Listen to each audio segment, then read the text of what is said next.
నమస్తే రమగారు. నమస్తే జయ. రమగారు, దసరా నవరాత్రులు మొదలైపోతున్నాయి. 2-3 రోజుల్లో నవరాత్రుల్లోకి వెళ్ళిపోతున్నాం. ఈ 9 రోజులు మనం చేయాల్సిన విధి విధానాలు, అలానే ఆలయాలన్నీ కూడా భక్తులతో కోలాహలంగా ఉంటాయి. ఇంకా మన విజయవాడ దుర్గమ్మ తల్లి గురించి అయితే ప్రత్యేకంగా చెప్పక్కర్లేదు. ప్రతిరోజు ఒక అలంకరణతో అమ్మవారు చాలా కన్నుల పండుగగా కనిపిస్తూ ఉంటారు కదా. అసలు ఏం చేయాలి, ఎలాంటి విధి విధానాలు పాటించాలి? దసరా 10 రోజుల పండుగ అయితే మన మహాలయ అమావాస్య వెళ్ళిన మరుసటి రోజు నుంచి ఆశ్వేజ శుద్ధ పాడ్యమితో పండుగ ప్రారంభం అవుతుంది. 10 రోజులు అమ్మవారిని నిత్యము అర్చించుకునే విధానాలు కొన్ని. ఇవి పండుగ రోజులు కదా, చివరి 3 రోజులు చేసుకుందాం అనుకునే వాళ్ళు కొంతమంది, అదొక పద్ధతి. త్రిరాత్ర వ్రతం అంటారు, 3 రాత్రుల వ్రతం, నవరాత్రి వ్రతము లేదా త్రిరాత్ర వ్రతం. 3 రాత్రులు అంటే సప్తమి, అష్టమి, నవమి 3 రోజులు అమ్మవారిని కలశాన్ని పెట్టుకుని పూజించడం. లేదా మొదటి రోజున మొదలుపెట్టి ఇక్కడి నుంచి మొదలుపెట్టి 9 రోజులు అర్చించి 9వ నాటి రాత్రి అమ్మవారిని సాగనంపి 10వ నాడు విజయదశమి నాడు ఇంకా ఈ దీక్ష ఉండదు. దీక్ష అయిపోతుంది. 9 రోజుల దీక్ష అయిపోయాక అపరాజిత పూజతోటి దసరా పండగ పూర్తవుతుంది. ఎవరి విధానాన్ని బట్టి వాళ్ళు ఆ రకంగా చేసుకుంటారు. దేవాలయాల్లో కూడా కొన్ని చోట్లేమో ఇలా 10 రోజులు రోజుకొక అవతారంతో అమ్మవారిని వెలయించుకోవటం. దశమహావిద్యల్ని పూజించే విధానం కొన్ని ప్రాంతాల్లో, నవదుర్గల్ని పూజించే విధానం కొన్ని ప్రాంతాల్లో, దేవాలయాన్ని బట్టి దేవాలయ ఆగమాన్ని బట్టి పూజా విధానాలు చిన్న చిన్న విధానం ఒకటే. అవతారాలు అలంకరణలు మారుతాయి. అవతారాన్ని బట్టి ఆ రోజున నైవేద్యము, ఆ రోజున అమ్మవారికి కట్టబడేటువంటి వస్త్రాలంకరణ, ఆమెకు సమర్పించే పువ్వులు పుష్ప విధానము, ఏ పూజ విధానము అని పాటిస్తున్నారో ఇక ఆ లైన్లో వెళ్తారు. సాధారణంగా మనలాగా ఇళ్లలో పూజ చేసుకునే వాళ్ళు ఏం చేస్తాము, కలశం పెట్టుకోవటం పెద్ద పని. ఈ కలశం పెట్టడం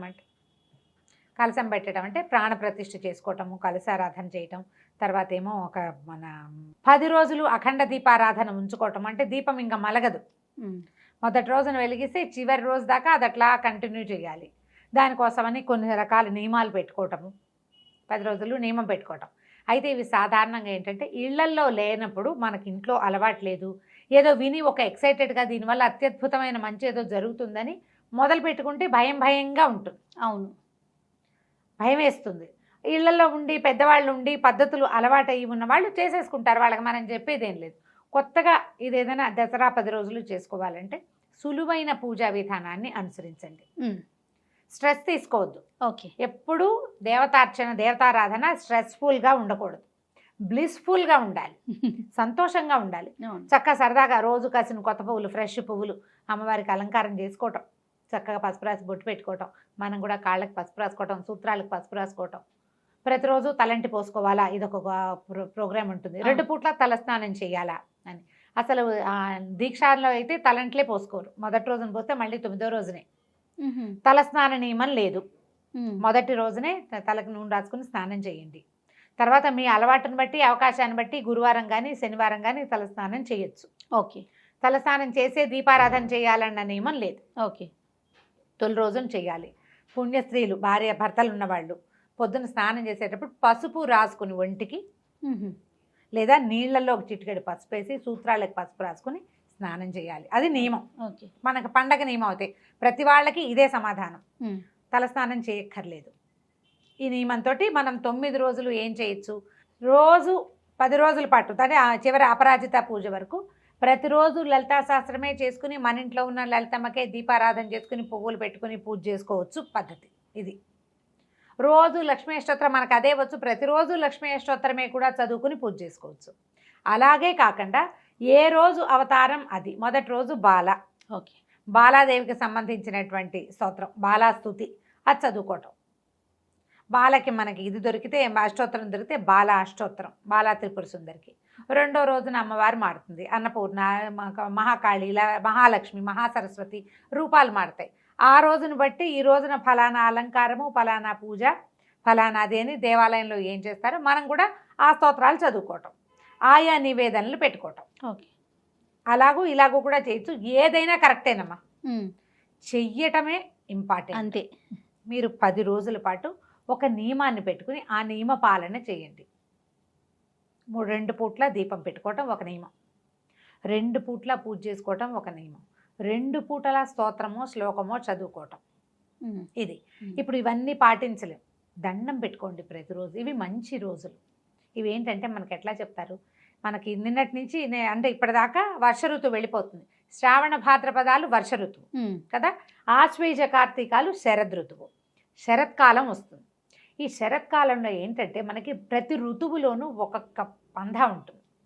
శరత్కాలంలో దేవి సాన్నిధ్యం ఎక్కువగా ఉంటుంది.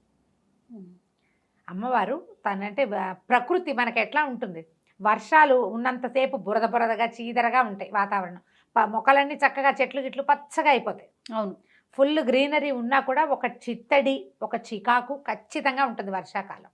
వానలు తగ్గి శరత్కాలం వచ్చేసరికల్లా చిత్తడి తగ్గిపోతుంది, శోభాయమానంగా ఉంటుంది, ప్రకృతి ఇవ్వడానికి సిద్ధంగా ఉంటుంది. మహామాయ ప్రపంచమంతా ఆవరించి ఉంటుంది. ఇప్పుడు ఈమెని సరిగ్గా నువ్వు ప్రార్థిస్తే సరి అయిన సమాధానం వస్తుంది. ఓకే, అందుకని ఇప్పుడు శరత్కాలపు వెన్నెల కూడా అత్యద్భుతమైన వెన్నెల శరత్కాలపు వెన్నెలే. అవును, ఈ సీజన్లో చంద్రుడు కూడా అతి ప్రసన్నంగా ఉంటాడు. మానసిక సమస్యలు దూరం అయ్యే కాలం ఇది. భార్యాభర్తలు కొట్లాడుకున్నా, వర్షాకాలం కొట్టుకున్న వాళ్ళు శరత్కాలం వచ్చేసరికి తగ్గిపోతారు. శరత్కాలం మేఘాలు కూడా మహాద్భుతంగా ఉంటాయి, అన్నీ గొప్పవే ఇక్కడ. ఇలాంటి గొప్ప కాలంలో మనం దేవి సాన్నిధ్యం ఉన్న సమయంలో నమస్కారం, పూజ, స్తోత్రం, పాఠం ఏదో ఒకటి చేయటం.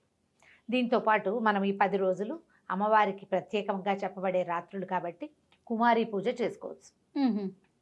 కుమారి పూజ కూడా 2 ఏళ్ల వయసు నుంచి 9 ఏళ్ల వరకు. ఓకే, 2, 3, 4, 5, 6, 7, 8 సంవత్సరాలు నిండితే 9వ ఏడు వచ్చిన పాప ఇంకా పనికిరాదు. మనకి అష్టవర్షాత్ భవేత్ కన్య అని చెప్తారు. 8 ఏళ్ళు నిండితే కన్య, అక్కడి నుంచి పనికిరాదు. ఏ వయసు పాపాయి కానీ మనకి అందుబాటులో ఉన్నా కూడా పాపాయికి పాదాలకు పసుపు రాయటం, పారాయణ పెట్టడం, చక్కగా బొట్టు కాటుక పెట్టడం, పువ్వులు అలంకారం చేయటం, ఏదైనా వస్త్రం సమర్పించటం, చక్కగా తినడానికి కూర్చోబెట్టి ఆమెకు నచ్చింది చేత్తో ముద్ద తీసుకుని తినగలిగే పిల్ల చాలు మనకి. ఏ వయసు పాపకైనా కుమారి పూజ అని చేసుకోవచ్చు. ఇది మొదటి రోజే చేయక్కర్లా, 1వ రోజు నుంచి 9వ రోజు వరకు ఏ అవకాశం ఉంటే ఆ అవకాశం చేసుకోండి. ఓకే, దీనికి ఏంటంటే నియమం మన ఇంట్లో పిల్లలు కూడా చేస్తారు, సొంత పిల్లలు కాకుండా. కుల నియమం లేదు, ఓహో, వీళ్ళే కావాలన్న నియమం లేదు. నియమం లేకుండా ఎవరికైనా సరే బాలస్వరూపంలో అమ్మవారు అత్యంత ప్రసన్నంగా ఉంటుంది. అట్లా మనం కుమారి పూజ చేసుకోవచ్చు. తర్వాత సువాసిని పూజ, ఈమెకు చాలా ప్రీతి. మనకి ఆ లలితలో కనిపిస్తుంది సువాసిన్యర్చన ప్రీత అని. శోభన శుద్ధ మానస, అమ్మవారికి చాలా ఇష్టం సువాసిని పూజ. అందుకని మనం ఏం చేస్తాం, మన ఇంటికి ఎవరైనా ముత్తైదు వస్తే బొట్టు పెడతాం. అవును, అమ్మవారినిగా భావించే సువాసిని కూడా ఇట్లాగే పాదాలకు పసుపు రాయటము, షోడశోపచారాలతో సువాసిని పూజ చేసే విధానం కూడా ఉంది. అంత పెద్ద ఎత్తున అందరూ చేయలేకపోతారు, అలవాట్లేదు. ఏదో తప్పు చేసాము సరిగ్గా చేయకపోతే అదేదో చేయలేదు కాబట్టి ఇదేదో అయ్యిందనిపించి భయం వేస్తుంది. అవునవును, ఆ కంగారు ఏం పడదు. చక్కగా కాళ్ళకి పసుపు రాయటం, మన ఇంటికి ఎవరు వస్తే వాళ్ళకి బొట్టు పెట్టడం, గంధం రాయటం, చక్కగా పువ్వులు తలలో పెట్టుకునేందుకు పువ్వులు ఇవ్వటమో, మనమే పువ్వులు ముడవటము, గాజులు, ఓ రవికలు పట్టో లేకపోతే చీరో, అలంకరణ వస్తువులు ఇవ్వడం కూడా ఈ సీజన్లో మనం చేయొచ్చు. సుమంగళి పూజ, ఓకే, లేదా సువాసిని పూజ. ఓకే, రోజుకొకళ్ళకి చొప్పున ముత్తైదుకి మనం తాంబూలం ఇచ్చుకోవటం కూడా ఒక నియమంగా పెట్టుకుని చేసుకోవచ్చు. మీరు ఏది పెట్టుకున్నా ఓకేనే. ప్రతిరోజు కొన్ని పువ్వులు వాయనం ఇవ్వటం, ప్రతిరోజు పళ్ళు వాయనం ఇవ్వటం, ప్రతిరోజు ఏదైనా ప్రసాదం చేసి ఎవరికైనా ఇవ్వటం, అట్లా ఏ నియమమైనా పెట్టుకోవచ్చు. నియమం పెట్టుకోవాలి. ఈ 10 రోజులు ఆ నియమాన్ని అమ్మవారి కోసం అని భావించి చేస్తే మీకు ఏంటంటే కాంప్లికేషన్స్ లేవు ఇందులో. అవును, అవును కదా, రకరకాల ప్రశ్నలు ఇస్తారు. కొన్ని క్వశ్చన్స్ వచ్చినాయి అన్నారు కదా రమ్మగారు, నేను కూడా ఒకటి చూసానండి. ఏంటంటే నియమం పెట్టుకుంటాం కదా, మధ్యలో పీరియడ్స్ వచ్చినాయి అనుకోండి, ఎట్లా కంటిన్యూ చేయాలా, మధ్యలో ఆపేయాలా, లేకపోతే మన బదులు ఇంకెవరితో అయినా చేయించాలా, ఇట్లా రకరకాల ప్రశ్నలు రమ్మగారు. ఇప్పుడు మన ఇంట్లోనే అయితే ఎవరు లేరనుకో, ఏం చేస్తాం, దండం పెట్టుకుని ఊరుకోవటమే. ఓకే, స్నానం చేశాక రోజులు మిగిలితే ఆ తర్వాత రోజు చేసుకోవటం. 5వ రోజు రెండోసారి, 4th డే ఒక స్నానం, 5వ రోజు మారు స్నానం అంటారు, మారు నీళ్లు. 5వ రోజున పసుపు రాసుకుని తల స్నానం చేయండి, షాంపూ చేసేసేయండి, తల శుభ్రంగా వదిలించేసుకోండి, ఆ విప్పిన బట్టలు అవి ఇంకా ముట్టుకోబోకండి, అప్పుడు మీరు చేసుకోవచ్చు. ఈ నియమం పెట్టుకోదలిస్తే. మళ్ళీ అంటే పూర్వశివాసినులు భర్త లేని వాళ్ళు చేసుకోవచ్చు, లక్షణంగా పూజ చేసుకోవచ్చమ్మా. ప్రతిసారి అసలు ఈ ప్రశ్న అడగద్దు, హాయిగా చేసుకోవచ్చు. మీరు అమ్మవారికి చదువుకోవడానికి ఎవరు అడ్డం వస్తారు, ఎవరు కాదంటారు? ఏ శాస్త్రం చెప్పింది చేయకూడదని?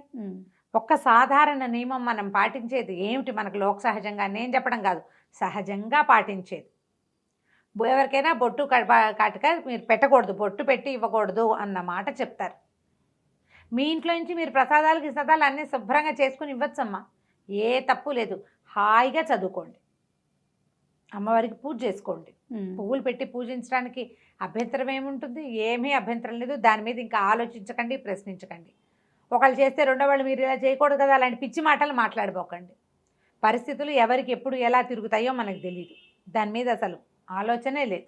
ఓకే. అఖండం పెట్టాలా, అది కూడా ఒక ప్రశ్న. అఖండం పెట్టడం నియమం కాదు, మన ఇష్టమా, మన ఓపిక, మన అలవాటు. అఖండం పెడితే అది మలక్కండా ఉండాలి, మీరు ఎప్పుడు ఇంటి పట్టున ఉండాలి. అది వెనక్కి జారిపోతుంది ఒక్కొక్కసారి, లేదా కొడి కడుతుంది. అలాంటప్పుడు కొడి తీసి కొంచెం సవరించాలి, ఆ శ్రద్ధ ఉండాలి కదా.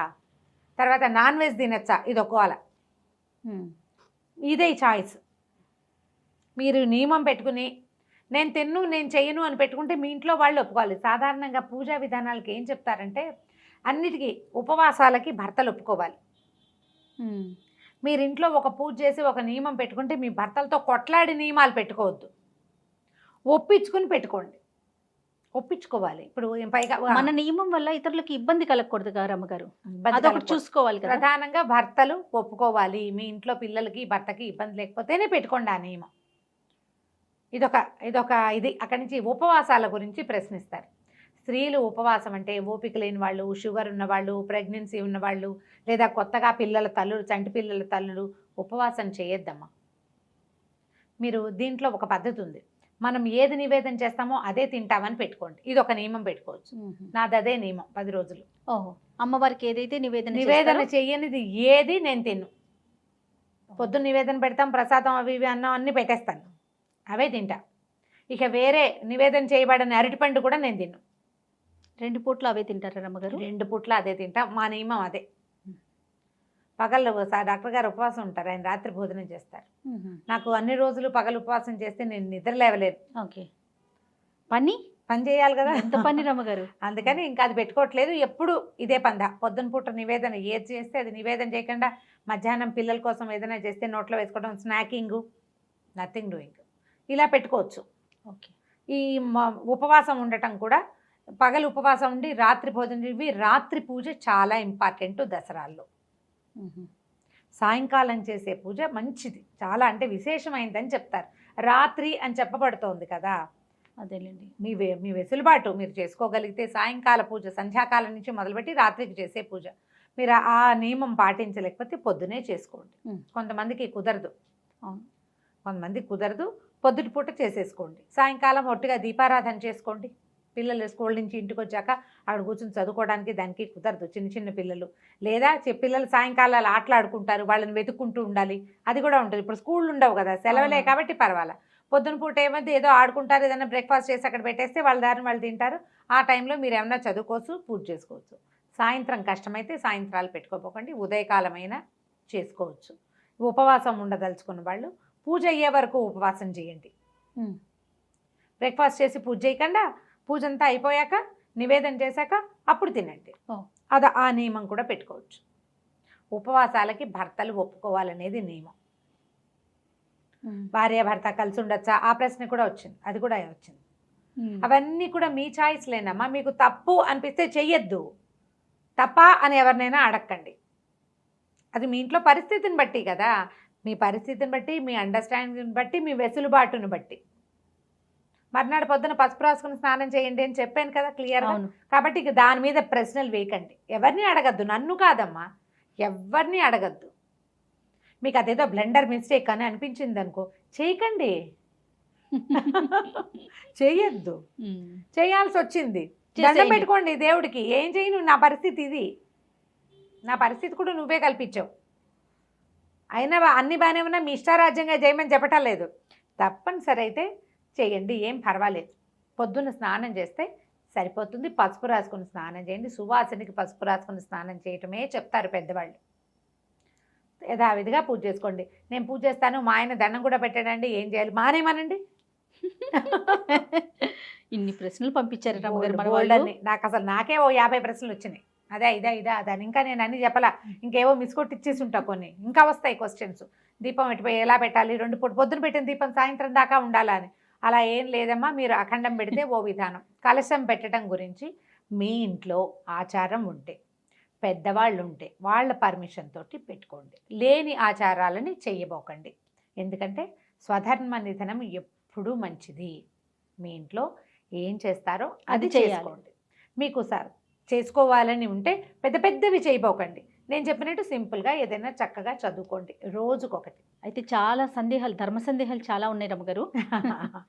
ఈ నవరాత్రులకు సంబంధించి మనం ప్రతిరోజు కూడా అమ్మవారికి సంబంధించి ఆ రోజు అలంకరణ, ఆ రోజు పూజా విధానం, మనం పాటించాల్సిన విధి విధానాలు ఇవన్నీ కూడా మనం ప్రేక్షకులకి అందిద్దాం రమ్మగారు. ప్రతిరోజు 10 డేస్ రేపొద్దున అమ్మవారికి ఎలాంటి వస్త్రం సమర్పించాలి, ఏ అమ్మవారిని పూజించాలి, అవును, ఏ ప్రసాదం పెట్టుకోవచ్చు, అది కూడానమ్మా నేను చెప్తున్నానా. మనకు దుర్గగుడిని ఫాలో అవుతాం మనం. విజయవాడలో ఉన్న కనకదుర్గాదేవి ఇంద్రకీలాద్రి మీద ఉంది. అమ్మవారి దేవాలయంలో ఏం చేస్తారో అది చెప్తాం. అట్లనే అయితే దాంతో పాటుగా అక్కడ ఏం చేశారో అది చేయకపోతే కొంప మునిగిపోతుందని మాత్రం అనుకోవద్దు. అవకాశం ఉన్నంత వరకు చేయండి. లేకపోతే రోజు ఒకటే చదువుకోవచ్చు, అంతే. రోజు ఒక నైవేద్యమే పెట్టచ్చు. అవన్నీ విశేషాలు చేయలేరు. మీరు వండుకున్న అన్నం, పప్పు, నెయ్యేసి బెల్లం వేసి నైవేద్యం చేయండి, అది కూడా పనికొస్తుంది. అబ్బే మేము చేయలేము, పాలు పళ్ళు పెట్టండి, అది కూడా పనికొస్తుంది. ఇది విధానం. కుదిరితే చేసుకోండి, ఎంత కుదిరితే అంత చేయండి, అసలు చెయ్యండి చాలు. అంతే. నమస్తే రమ్మగారు. నమస్తే.